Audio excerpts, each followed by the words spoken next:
there isn't accountability yet. I don't know if there ever will be with respect to Shopify, because it really is just kind of a website, service, right? It's not, but it's your content, your store, your payment processor.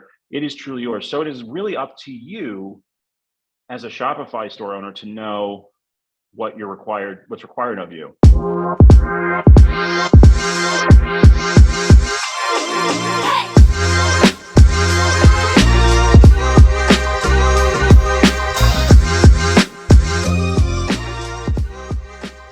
Yo, guys, what's up? This is your boy John.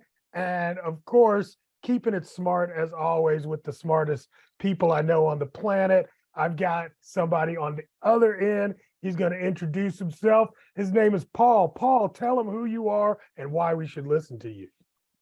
That's a great question. My name is Paul Rappelson. I'm an attorney, and I'm a former Amazon seller from 20 years ago. Back in the day, I was paying my way through law school, selling on Amazon, and learned a little bit about e-commerce early in life, kind of walked away from it, worked in corporate law for a number of years for some really big companies like Microsoft and GE and even Walmart.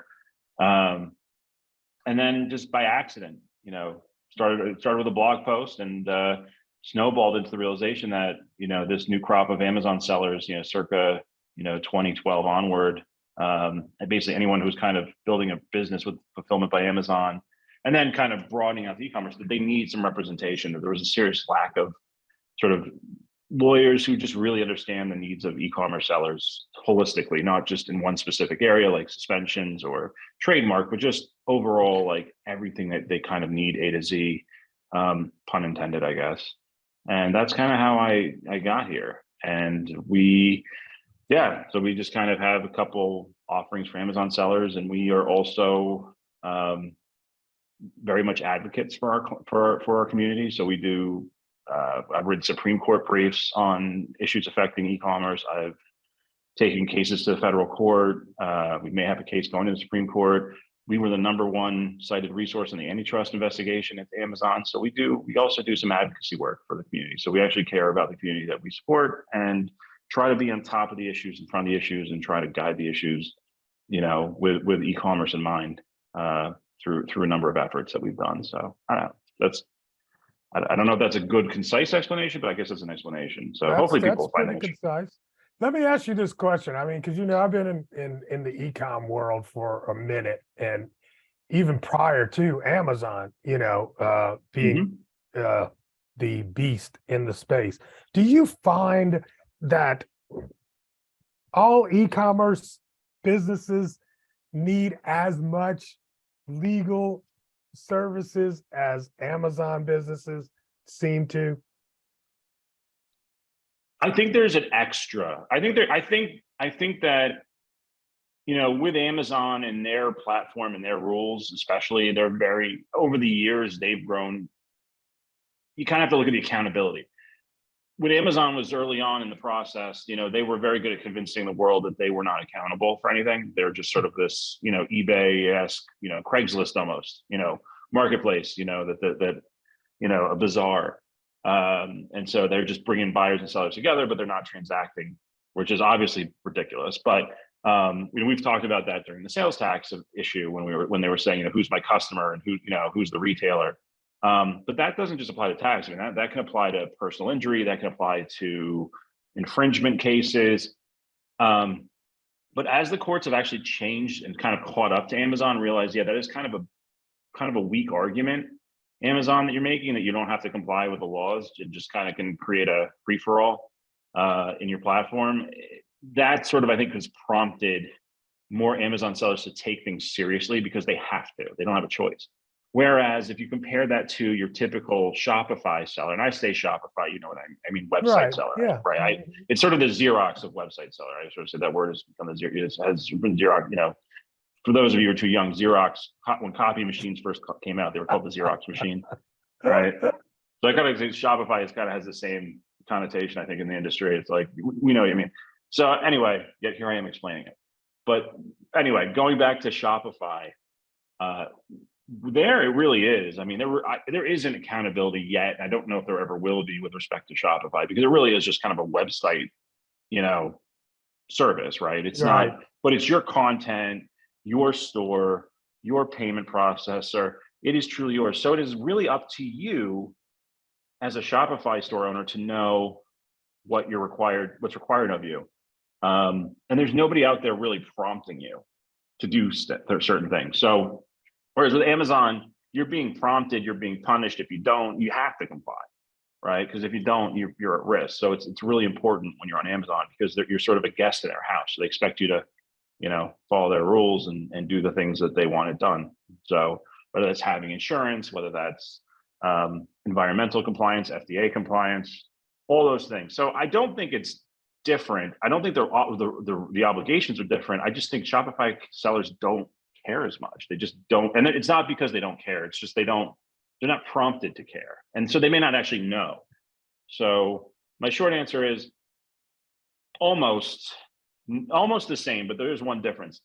There's also the issue of like Amazon suspensions, which isn't really a legal issue. It's something sometimes there's some legal, intertwining if you've got IP infringement leading to a suspension, but account and ASIN suspensions on Amazon, to me, I guess that's the one extra kick that makes Amazon a little bit more complicated that we have. And we have a whole business around that, helping people through that. So that's part of what we do.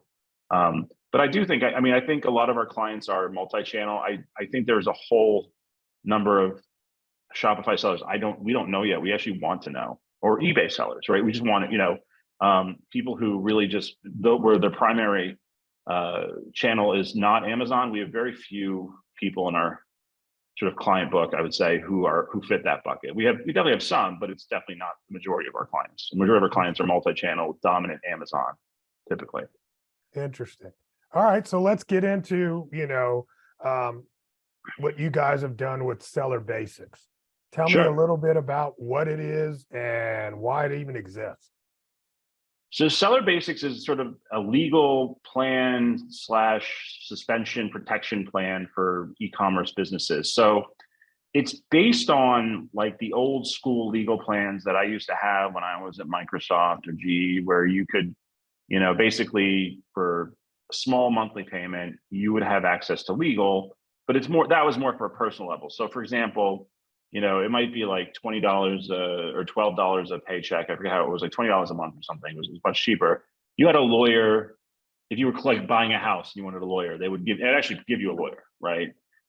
If you had an issue, a question about, something specific and legal in your life, they would always give you a free consultation with a lawyer. There'd be a list of participating lawyers and you could get help. And so kind of borrowing from that, we built that Seller Basics kind of to be that program on the one spectrum. And then on the other side, we built it to be sort of suspension protection. So the idea that you're paying $100 a month or $99 a month, and you're getting access to legal counsel. And if your account goes down, if you have an account issue with Amazon, Walmart, Shopify, you name it, but mainly it's Amazon, obviously. Mm-hmm. But if you have an account or ASIN issue or any issue really relating to Amazon, that's sort of a covered thing that our team at Seller Basics will then go in and kind of help you do whatever they can to help you try and get reinstated. And that's led by Joy Williams, who's a known person in the e-commerce world. And so she and the team do a great job helping our clients get reinstated. So, and I have an interesting view on that, because as a lawyer, I think the best value in this program is the fact that you get access to lawyers for complimentary consultations. Because in my experience, John, when my clients have really complicated legal issues and the kind of legal issues that like they wish they'd just done it differently, that sort of regret was so preventable. And it's preventable in like a way where if, I had met that client 15 minutes before they'd made that call, if I had a chance to talk to that client for 15 minutes before they'd made that decision, it wouldn't have happened that way. Mm-hmm. So it's a whole sort of ounce of prevention theory that you've got these lawyers on call. The cost is contained. It's $100 a month. We're not, for basic, just quick consultations, you're not paying, there's no bill, right, that you can get from those consultations, right? And the idea is like, here's this, so I always want the e-commerce sellers to use the platform and get preventative advice, because our law firm really focuses on keeping our clients out of trouble, out of court. Like, that we're not a courtroom law firm. That's the last place any small business owner should be, is in a courtroom. So it's really about ounce of prevention. is better than pound a cure. So that's my approach. And then of course, people love the suspension aspect of it because, as you know, like historically, going back to when I started in e-commerce law, which was probably 2017. The cost of suspension could cost you $10,000, right? It could be 3,000, 4,000. Then the appeal to Jeff Bezos's law email address, which was like a Supreme Court appeal. I saw ridiculous numbers, and it's just not that complicated most of the time. And so we created, and that's on top of the interruption of your, income, right? Sales, right. And so it's an obvious move. Like the pricing model is a little bit, I'm not gonna say predatory, but it's inherently like you're in a really bad situation. Your livelihood has just been put on pause, temporarily, maybe permanently, you don't know. And you're freaking out. And somebody comes to you and says, I've got insiders at Amazon, or I know it's like, and they say, and it's, for $10,000, I think I can get you reinstated. right. That's not that's a lot, and it's just, but you're in your hour of need, like you're going to do that, like a lot of people. And so we took the position, well, there are cases that are hard, it's not just templates. It's a little bit more than templates. It's actually what I find the trick to suspensions being a lot of times just reading the rules, and understanding them, and just speaking in a certain way. But it's not a $10,000 project most of the time. And so with our model, it's like, okay, at $100 a month, you already have a plan. You have somebody you can call, a team that will respond very quickly, get your appeals out, help you through whatever issue you need, right? And you're not paying extra for that. That's just $100 a month. So you're not getting sort of like gouged in your time of need, in your time of crisis, and you've got people who know this stuff working for you. I think it's a good value. Anyone certainly selling on Amazon, and for many clients that we've helped, and members we've helped, I think it's a good value. And like I said, I think the lawyer part's the better value, but you can see we've taken an insurance model approach, right? Like, I think, suspensions probably overall cost us more money to do, but when you're spreading it over, a membership where people are paying $100 a month, you're sort of risk pooling. So it's not insurance, but you can certainly see how we borrowed the mathematics from insurance in terms of how we can price it at just $100 a month, and keep our clients protected no matter how many times they get suspended, no matter how many times their ASIC gets suspended. Retail arbitrageurs love us because we've been fighting back on those pesky IP claims like crazy. These brands are trying to stop you from selling on Amazon, even though you're selling authentic product. We've really pushed the envelope on those, and pushing back on against the brands. We've actually had Amazon revoke brand registry rights based on some of their activities that they've been doing. So we've really changed the game for retail arbitrage. So a lot of the resellers love us, obviously, because we're really in their corner on that issue. How pervasive is suspension? Of course, hey, I'm in the community, you're in the community, we understand that, but maybe people that are not as familiar or just getting started, is this something you need? How often are people getting suspended on Amazon? Very often. Now it has shifted. So it's kind of used to be back in the day, like any little mess up could lead to a full account shutdown, lockout. It was just bad, right? It's gotten better, right? So we see less on the account suspension side, but more ASIN level suspensions. But like if you're doing retail arbitrage, for example, which is, a portion of what we deal with, right? And we do, like, your risk is very high because the brands are actively trying to stop you from reselling the products. And so they're telling Amazon, you're selling counterfeit, you're doing this. And, it could be, one brand filing, and, if you're selling, 5 different SKUs of one brand, that could take with these new scores that Amazon has, that could take your score down to 0, get you locked out, get, 72-hour notice in no time.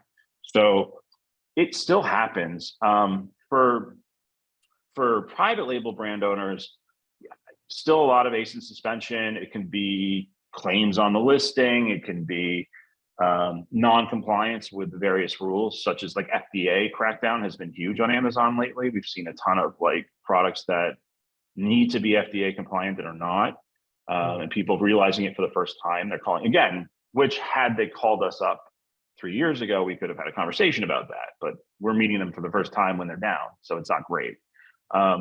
but there's always something. So I'd say it's pretty common. I mean, it's still ACE. It's just more at the ASIN level, less at the full account shutdown level, like what we used to see, but still pretty prevalent. Yeah, well, I mean, hey, that's a big difference.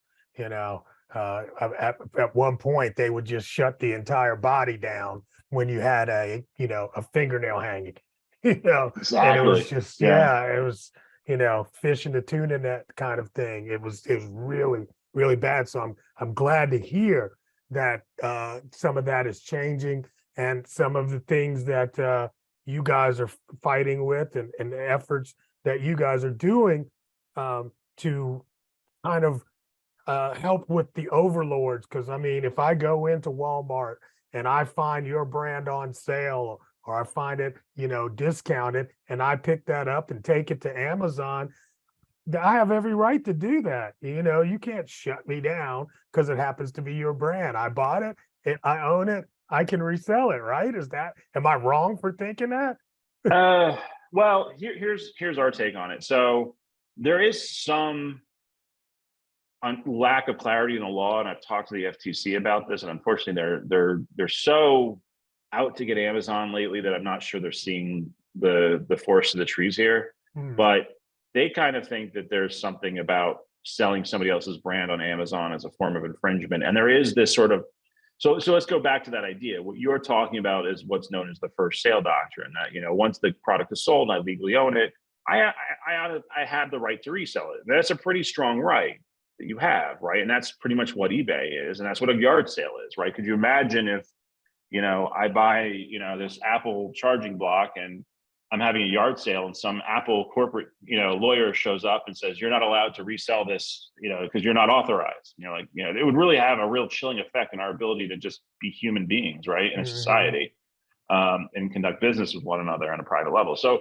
the first sale doctrine clearly protects that. Where you run into issues, and this is sort of an Amazon specific thing and less of an eBay thing, is that Amazon is with Prime, the customer, and this was an interesting case. It was a Williams and Sonoma case from years ago that fortunately settled. But the argument is, with Prime especially, that the customer doesn't really know that they're buying from, John Lawson versus, directly from the manufacturer or their authorized dealer network.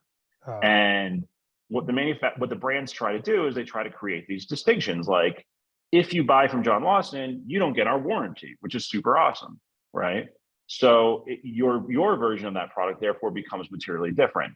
The other argument, which I love this one, is the quality control argument, that you don't follow the same quality control regime as these guys. Now, to that, I would say next time you're in a Walmart clearance rack, take a picture where you in the condition in which you found it. Tell me they really care about quality control, right? Show me that one. But these are these arguments that they make to try to show that their version is material different. And what that does is the argument is you're not supposed to be selling in the new category.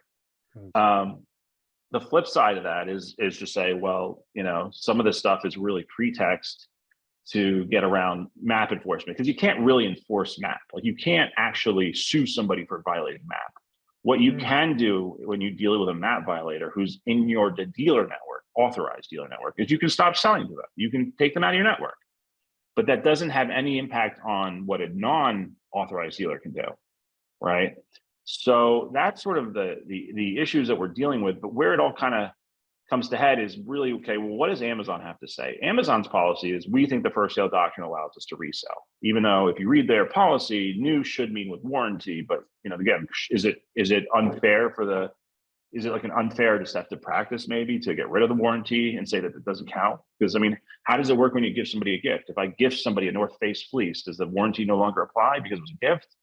So these arguments are kind of weak and sort of, but really, well, maybe they're weak, because there's been some cases that have gone the other way, and we'll get into that. But the idea is, as far as Amazon is concerned, if you read their policies, their intellectual property policy and their seller code of conduct, they will tell you, in their opinion, it is not a violation of the first. Sorry, let me rephrase. It is a protected activity to do that resale that you just talked about, where you go to Walmart, you sell on Amazon. It's protected on the first sale doctrine. Amazon believes the first sale doctrine. And what they go on to say is that it basically is considered a violation of seller code of conduct in Amazon's IP policy to use brand registry takedown tools to knock somebody off. So whenever somebody gets like counterfeit without a test buy, but our client has the documentation showing that they acquired it from Walmart, Marshalls, good sourcing, right? Like that's the one hinge, is you got to have good sourcing. If you buy it from like a liquidator, that's not a great, because you have a chain of custody problem. You can't really show where you got it from and that was authentic. So you kind of run into issues there. Same thing if you're buying it from, like I said, liquidation pallets or Goodwill store. But if you're buying from Marshalls, TJ Maxx, Kroger, anywhere where those, you're buying from places that are multi-billion, they're not going to be, engaged in selling counterfeits. Amazon accepts that documentation, in lieu of invoices, but not always on the first try. So that's something our team deals with on a regular basis. Okay. And then, what we do is we'll also at the same time tell the brand, hey, look, you need to retract. And if Amazon catches wind, and that's this is our leverage, that the brand is using brand registry to take down a seller who's selling authentic products, and that this looks more like controlling distribution, then Amazon may take action, and has, against the brand by removing their brand registry enforcement rights, basically like declawing them at that point, because they're recognizing they're being abusive. So as far as your conduct on Amazon is concerned, that is sort of protected. But could a brand send you a letter from a law firm and scare the crap out of you and say, hey, stop doing what you're doing? Absolutely. That is not abuse on Amazon, because that's not happening via Amazon. It's not stopping you from selling on Amazon. What it does do and may do is scare you out of wanting to sell that product in the future, or that brand in the future. So part of Seller Basics is when our clients get those letters, as they do very often, especially if they're resale, they can have a consultation with us. We can go over the letter with them and just make sure that they're understanding of what the letter says and what the risks are. And if their decision is, hey, I want to just sell through and move on to another brand, because the trick to reselling is usually to go wide, cast a wide net, not to go deep in any one brand. We can help them through that, and that's included in the $100 a month program. So, it's kind of an all you need program for most things. And then if you need more, if something is more complicated, obviously then it's you get a discounted rate with the law firms that work. Our law firm is one of them. A couple other law firms that work with Seller Basics, and we help you manage that process. But yeah, the only thing you can't do is because you get free consultations with lawyers. Like, let's say we do a lot of brand exits, we do a lot of M&A. We've helped a lot of our clients sell their business.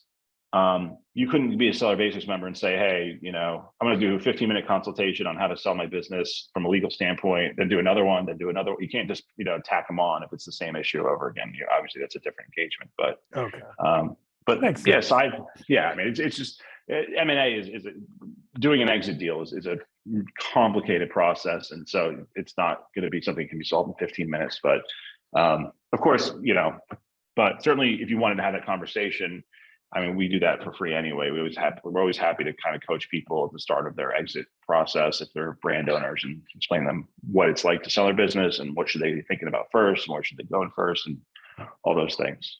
So I want to just tap into your expertise and wisdom here a little bit and just talk about the FTC and Amazon and the government, and just kind of get your take on, do you think there will be a breakup of the Amazon system at some level coming forward, or what's your read here? No, I don't think so. I think they want to, but I don't think they will. And the legislation that they tried to pass, we found it to be ineffective anyway. And we were very vocal about that. So I run this nonprofit, where we do the advocacy called Online Merchants Guild. And that's how we kind of were involved in the FTC stuff, and we're submitting documents to the committee. But at the end of the day, what I didn't like about what's interesting about Amazon, it's been a while since we spoke, but you kind of remember when we like sales tax and they would say, we're not a store, we're just a platform.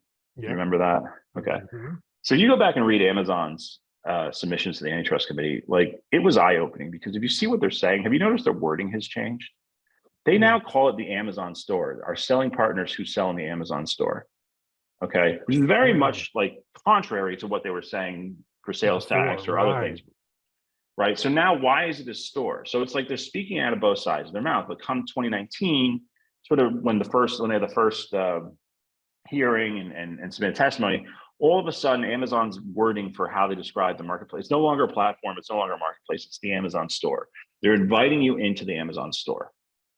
And it's really important to understand what that distinction means, because it's a window into Amazon's like litigation defense strategy, coming from a former Microsoft guy, right?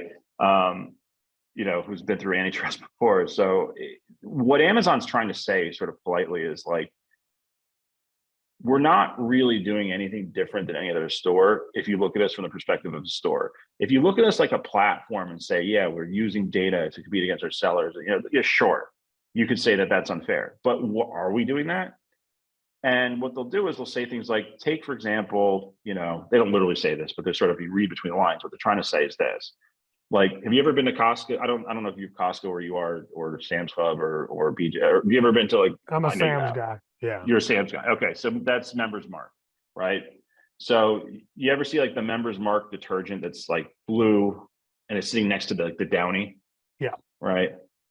Okay, so Amazon's argument is that, you know, using the data to compete against another, you know, that's just like exactly the same thing as sort of a store break, right? Store, and that's sanctioned retail behavior that's never been considered anti-competitive. In fact, it's very good for the consumer because it brings prices down, right? Creates competition. And they're trying to say that's all we're doing here. So all these arguments that we're competing against our sellers, you know, despite the fact that they're saying they're not using any individual data, just aggregated data. But it's like, even if they did all those things, they're like, we're a store, and stores are allowed to do those things. And, you know, the idea of, you know, I had suggested sort of, which is what Amazon's doing now, back in like 2018, I wrote an editorial on CNN that was about opening up Prime to Shopify sellers or website sellers, right? And they actually are doing that now. So now Shopify owners can do buy with Prime, which is something that we thought, you know, because if America is addicted to Prime and 2-day delivery, then wouldn't it be great if you could run sort of Prime delivery on your Shopify store as a way to kind of get people out of the Amazon, you get those sort of Prime addicted people out of into other websites and other stores where you can keep your data. And it's actually, Amazon's doing that voluntarily, and I think that's why I think they're trying to. But their argument again there is like, well, you're not going to take Walmart's massive logistics system away, so you're not going to take ours. Like, you're not. So I just don't think the breakup is realistic. And the way the legislation was written, it was really written for online platforms, and Amazon's positioning that they're a store is really important here, because what they're saying is, it's all well and good that you wrote this law about breaking up online platforms, but we're a store. We're a store like Walmart, we're a store like Nordstrom, we're a store like, you know, Target. And when you look at this from that perspective, we're not that much bigger or smaller than that. You know, we're just kind of in this, we're there. We're not as big as Walmart. We're an okay store, right? And you could even hear Congress, right, during the bill reconciliation when they were trying to get that legislation passed. You could even hear Congress, like the lobbyists of Amazon got to Congress, because I think it was, I don't know who it was from California, but might have been Feinstein. I can't remember who it was, but it was House, so it wouldn't have been Feinstein. But it was just really funny that like they were repeating that mantra, that they were comparing Amazon to Nordstrom and saying that, you know, Amazon's no different to Nordstrom. We're not trying to break them up. Why are we trying to break Amazon up? So I think all of this sort of identified the flaw in the legislation that they were trying to pass to begin with. So I didn't, and my point was to the committee was like, this is just going to lead to like 10 years of litigation. It's not going to get us anywhere. Our position was, we just want sort of a seller bill of rights. We want Amazon to conduct business in a certain way that's fair, predictable, right? Not totally one-sided, but, you know, that they didn't like that. They really, you know, I think Unicon really wanted to push Amazon and kind of, you know, she wrote this very famous law review article in Yale, and I think now that she's in that position, that's what she wanted to do, but it's not happening, right? It's just not. And I don't know if you saw yesterday or the other day that there was a big enforcement against a supplement company, Nature's Bounty supplement company. Okay. And it was the first time the FTC came down on the seller for, you know, granted, it's a big seller, but they were basically hijacking their own listings. So a product that had good reviews, but then like kind of wasn't selling, they would like replace it with a different product, so that the new product would inherit the reviews of the older product. The old product. Yeah. and the FTC came crashing down on them. So I mean, now looks like they're looking at sellers, not Amazon, which is unfortunate because Amazon kind of created the environment to Right. sort of Wow. yeah, That's there was crazy. a big press release about that the other day. I think it was yesterday. So Definitely. I have little faith in the FTC is going to do much at this point. And then you look at, okay, where are we 2 years from now? I don't know. I mean, politically, I mean, does Biden get reelected? I hate politics and I don't take sides. I just try to be agnostic. But I'm just saying, as a observer, does an 82-year-old president get reelected? I don't know. So if not, who does get reelected? And if that's not a Democrat, then I just don't. I think you see what I'm saying? Like it could be an uphill battle before. So like Amazon may coast through this a little bit. You know what I mean? Yeah. That makes sense. Makes sense now. And the store thing, I didn't catch that, but now that you pointed out, I definitely hear it, but I didn't realize that was a big, catalyst for them to be able to do things and compare themselves to, like you said, the regular shelving on the store. You're going to see the store brand right next to the normal labeled brand. There's always a Right. private label. I got private label green beans in my cabinet right now from Kroger. There you go. Right. Exactly. And so Absolutely. do you think Kroger looked at the Green Giant numbers before deciding to go into, the private label, Absolutely. right? Yes, Are they are know they exactly comparing? how many of those were Yes, being sold. And I'm exactly. sure it hurt the Green Giant guys market share a little bit, So it makes Exactly. sense. So, Makes sense. and it's really, it's funny because, the whole idea of Amazon competing against sellers, like I know people who've been hurt by that. I Yeah. do. Yeah. But if you look at the data and look at the numbers realistically, it really isn't that big a deal. Like it's sort of, I was talking to a PhD student or something who was writing an article about, an economics person who was writing an article about this and raised a great point. He was saying that, when you break down Amazon's private label business and once you take batteries and clothing out of the picture, it's literally nothing. It's a rounding error for a company of that size, right? Mm. Compared to the, probably what, 180, 200 billion of seller sales, third party seller sales that happen on Amazon's platform now or something. I mean, something ridiculous like that. So it's a very polarizing story to tell, to say, oh, Amazon started competing against me, but it's not by any means, like, in our opinion, the biggest threat to Amazon sellers these days, because Right. it really is not happening as much as, did it happen? For sure. Yeah. Did it happen on a scale that's no.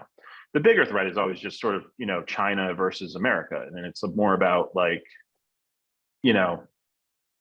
when sellers in China sell on the platform, I mean, Amazon creates this environment where they can kind of benefit because they don't have to play by the same rules. Because there is, and I think that's more of a product of the federal government's fault than Amazon. Amazon's just sort of saying, yeah, this is the situation.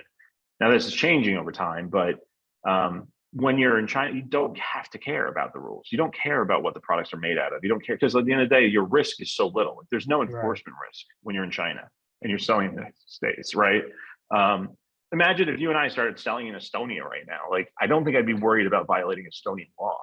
Would you? You know what I mean? No. Like, Right. it's just not. It's inherently you're in a better protected position to sell overseas. So from China's perspective, yeah, they don't necessarily have to play by the rules, so they can cut prices down, and it's great. And my read of Amazon is like this, and maybe you can disagree with me, but I look at Amazon like a Costco or Sam's Club. I think some Amazon executive in Seattle went to Costco and said, this is a great idea, and came up with Prime. And I think Amazon really focuses on making sure Prime members are happy, and it's reflected in their behavior and conduct of what bothers sellers. Like, for example, this pricing thing, right? Where if your price on Amazon is in any way higher than any other internet advertised price for the same Right. product, That was a problem. that's a problem. Because why? Because a Prime member could Google your product, right, and see it cheaper and say, why am I a Prime member if I can get it cheaper, this store for a lot less, right? So, like, Amazon, in my opinion, is obsessed with a Prime member, and will always make decisions for the benefit of the Prime member. So like, for example, with the Amazon brand aggregators, like I'm not saying Amazon is the reason why a lot of them like Thrasio didn't work as well as they thought they would. But I do think the idea that you're going to come in and sort of dominate in a category is arrogant in this environment. Amazon loves the fact that it's a bit of a bazaar because it does make things cheaper. Now you've got the New Yorker, yeah, because it just creates that cutthroat competition.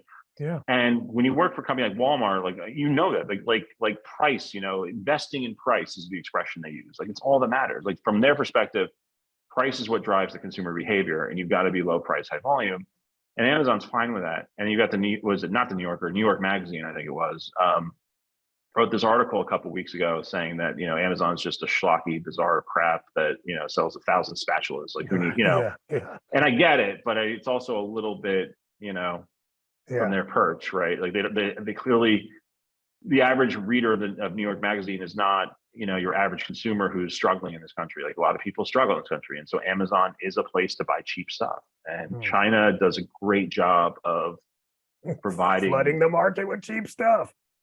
Exactly. That's what they do. And that's how Prime members win, right? Nobody, if you get an avocado peeler for $5, you win, So it's like kind of like, so that's how I see the market. So it's interesting, but it is changing. So, but yeah, I think the antitrust thing, it's kind of fizzling out. They didn't pass legislation. And even if they did, it would never, I don't think it would work. I think we told them 100 times, we wrote articles, there were articles written about us saying like, this is just, it's going to fail because we know Amazon, like we knew what Amazon was doing, that they're just they're just recalibrating themselves to be, a store now, not a marketplace. Interesting. And as a store, and you've got an equal protection problem because like I said, like if they're going to break up the Amazon store, then they may have to break up the Walmart store or the Target store, right? And that obviously was not in the agenda of the antitrust committee. So that's they were not. Good they lawyer. Were not going away. So let me ask you this, this is kind of like the last question I always ask people, because it's been a great conversation. But is there any question that I didn't ask you that I should have asked you about? I think we've covered everything. I mean, I'm always happy to talk about anything, but no, I think I've covered everything. We went the gambit on this. I didn't even know we were going to go this deep. I like it, man. This is what I like to do. I mean, this is like everything I do in life. It's like, since I started this private practice, has been to fuel my ability to do these other cool things, right? Like I have a family, I've got a house, I got to pay a mortgage like everybody else, and I got a job and I work for these companies and they pay well and it's very cushy. So when I started in private practice, as long as I can keep my living, I want to do this because it's fun. These cases that we bring are so cutting edge and it's so cool. And the issues that we get to be a part of are so much fun. And while it's also for the good of the e-commerce community, it is, I mean, from a legal nerd sort of perspective, I think it's fun. Like, it's just like, this is like just cool stuff. So, I'm happy to do it, but I'm always happy to talk about it. So cool, man. If people want to follow you, learn more about you or work with, Seller Basics, where do we need to go? So you just go to sellerbasics.com. You can sign right up. And if you're, or if you just kind of want to work with our law firm, you can go to ecom.law. But we love the Seller Basics program. We're happy to be a member law firm of that program. But and you can find us on Facebook and follow me on Facebook. And I haven't figured out my Insta presence yet. I'm old, man. I just me either. Who has? Right? You'll appreciate this. When I first started selling on Amazon, when I first started selling online, half.com was my jam, not Amazon. Wow. Right? Do you remember that one? Yes, before eBay bought it, right? Yeah. No, I think eBay bought it too, and then eventually they just killed it, right? And they killed it, yes. Yeah. Once they got in there, they was like, okay, we're going to get rid of it. Yeah. I was flipping DVDs on half.com, and then Z stores slowly crept in like the second year, and then that started to become more dominant. But crazy. I used to create lines at the post office in Philadelphia when I was a kid, when I was in school. Christmas time, I got 150 media mail DVDs to send, and it took forever. There was no printing your postage, there was no any of that stuff.